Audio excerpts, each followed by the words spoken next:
ఈ సెషన్ 5 రోజులు 66 మంది ఎమ్మెల్యేలు గడం వినిపించారు. తెలంగాణ అసెంబ్లీ సమావేశాలు నిరవధికంగా వాయిదా పడ్డాయి. 5 రోజుల పాటు సుదీర్ఘంగా జరిగిన ఈ సమావేశాల్లో 13 కీలక బిల్లులు సభ ఆమోదం తెలిపింది.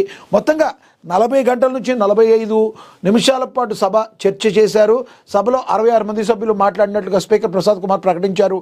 ఆమోదం పొందిన బిల్లుల్లో తెలంగాణ పురపాలక 4వ సవరణ బిల్లు, హైదరాబాద్ మహానగర పురపాలక కార్పొరేషన్ సవరణ బిల్లు, హైదరాబాద్ మహానగర పురపాలక కార్పొరేషన్ 2వ సవరణ బిల్లు, తెలంగాణ ప్రైవేటు విశ్వవిద్యాలయ స్థాపన క్రమబద్ధీకరణ బిల్లు, తెలంగాణ మోటారు వ్యవహారాలపై పన్ను, Telangana regulation of appointments to public service and regularisation of staff pattern structure bill, Telangana public employment బిల్లులు ఉన్నాయి. ఈ సెషన్లో ఉత్తమ్ పవర్ పాయింట్ ప్రజెంటేషన్ ఇవ్వగా కేసీఆర్ సభకు కాసేపు హాజరయ్యారు. బీఆర్ఎస్ సమావేశాలు బహిష్కరించింది.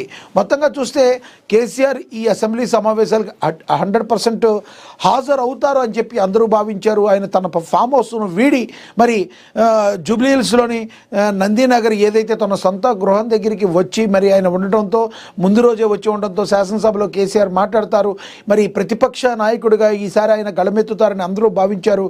కానీ అందరి అంచనాలను మరొక్కసారి తలకిందులు చేస్తూ ఆయన వచ్చి సభలో 3 అంటే 3 నిమిషాల నుండి వెళ్ళిపోవడం జరిగింది. మనందరికీ తెలుసు కేసీఆర్ సభకు వచ్చిన తర్వాత గతంలో ఆయన మరి హెల్త్ ఇష్యూస్ వల్ల సరిగ్గా బాగోపడటం వలన ముఖ్యమంత్రి రేవంత్ రెడ్డి స్వయంగా వెళ్ళి ఆయన నమస్కారం చేసి హెల్త్ ఎలా ఉందని అడిగిన విషయాన్ని కూడా మనకు తెలుసు. కానీ కాసేపు కూడా కేసీఆర్ అక్కడ లేకపోవడం అనేది కొసమెరుపు.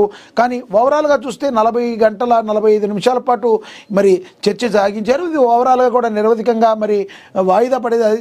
66 మంది ఎమ్మెల్యేలు దీనిలో గళం ఇప్పించినట్టుగా కూడా తెలుస్తుంది. మరి రానున్న రోజుల్లో తర్వాత సెషన్లకైనా కేసీఆర్ హాజరవుతారో లేదో అనేది వేచి చూడాల్సిన ప్రశ్న. ఇక కవిత రాజీనామాకు ఆమోదం. ఎమ్మెల్సీ స్థానం ఖాళీ అయినట్లు నోటిఫికేషన్. ఫిబ్రవరిలో కవిత భారీ బహిరంగ సభ. కవిత ఇంటికి మరి క్యూ కట్టిన జనం జై తెలంగాణ జై కవితక్క మరి నినాదాలు హోరెత్తిచ్చారు. మనకి తెలుసు కల్వకుంట్ల కవిత మరి అనతి కాలంలోనే కొంచెం మంచి పేరు సంపాదించుకుంటున్నారు. గతంలో లిక్కర్ స్కామ్ కేసులో ఆమె అరెస్ట్ అయిన తర్వాత కొంత వెనుకబడినప్పటికీ కూడా తాను మాట్లాడిన మాటలు తోటాల్లాగా పేలటం, బీఆర్ఎస్ సమాధానం చెప్పలేని పరిస్థితుల్లో కనీసం కౌంటర్ చేయలేని పరిస్థితుల్లో ఉండడం కవితకు ఒక బిగ్గెస్ట్ అడ్వాంటేజ్గా చెప్పొచ్చు. అలాగే మండలిలో కూడా నిన్న భావోద్వేగానికి గురైన పరిస్థితులు మనం చూసాం. కానీ నేరుగా ఆవిడ బీఆర్ఎస్ శ్రేణులు అడిగిన ప్రశ్నలకు సమాధానం చెప్పలేదు. ఆవిడ ఇంకోటైతే చెప్పారు, నేను ఒక స్త్రీగా వెళుతున్నాను కానీ ఒక శక్తిగా నేను తిరిగి వస్తాను అని చెప్పి ఆమె శపథం చేయడం అయితే జరిగింది. అదేవిధంగా మరి చూసుకుంటే కల్వకుంట్ల కవిత ఎప్పుడైతే మరి జాగృతి పార్టీ మరి ఉంటుంది, ఈ రకంగా ముందుకు వెళ్తుంది, ఒక రాజకీయ పార్టీ ప్రస్థానం స్టార్ట్ అవుతుంది, మేము వచ్చే అసెంబ్లీకి ఎన్నికల్లో కూడా పోటీ ఇచ్చేస్తామని గట్టిగా చెప్పారు. అప్పుడే కూడా ఒక రకంగా తెలంగాణ రాజకీయాల్లో ఆసక్తికర చర్చ అయితే మొదలైంది.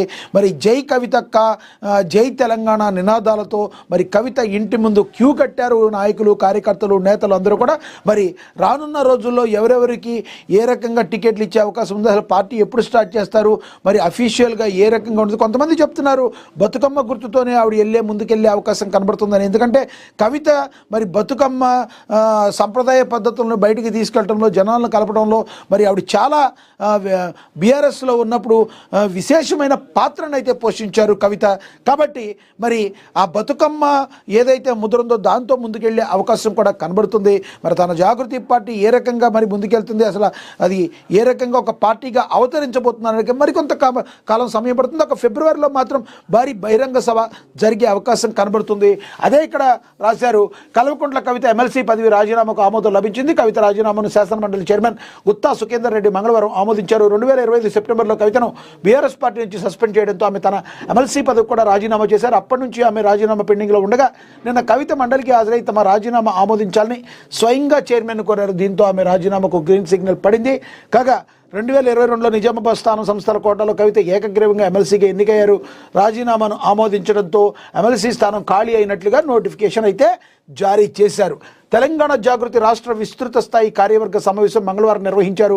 హైదరాబాద్లోని జాగృతి ప్రధాన కార్యాలయంలో కవిత అధ్యక్షతన జరిగిన ఈ సమావేశంలో 23 జాగృతి అనుబంధ సంస్థల నేతలు కూడా పాల్గొన్నారు.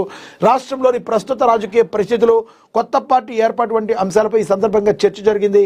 2026 ఫిబ్రవరి 16 లేదా 20వ తేదీన మంచిర్యాలలో భారీ బహిరంగ సభ ఏర్పాటు చేయాలని సమావేశం నిర్ణయించినట్లుగా తెలుస్తుంది. ఇదే సభలో కొత్త పార్టీని ప్రకటించాలని అనుకుంటున్నట్టుగా ప్రచారం సాగుతుంది.